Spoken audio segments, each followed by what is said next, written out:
Is there anything else in the pipeline to maybe tighten things up so that people who are applying for a study permit or another visitor visa are actually doing it for legitimate purposes? And I've heard from colleges and universities that and other institutions that welcome international students, they don't want me to do a single thing more over the next little while. I've told them quite clearly that they should not expect large major changes as we look at the impact of the already major changes that we've made over the last year with respect to the international student program.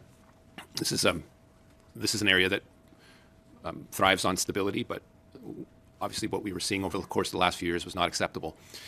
My efforts in all this have been to make sure that each institution, particularly provincial governments, but also the institutions that are welcoming these students, exercise their obligations in making sure that the students have the proper experience, make sure they pay their tuition, make sure that they get the proper education, and perhaps migrate into the workforce, perhaps even become Canadian citizens. But it's not a guarantee.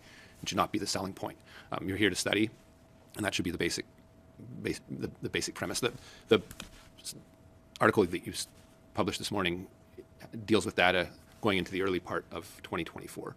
We think those numbers are significantly down as a result of the measures that we've taken, particularly on ensuring the solvency of people coming here, particularly in being a little more restrictive in the criteria that we impose for people to come here and study, including the cap, and making it so that it isn't what it currently had become perceived to be, which is as a backdoor way of becoming a permanent resident of Canada and not a way of studying at a legitimate institution.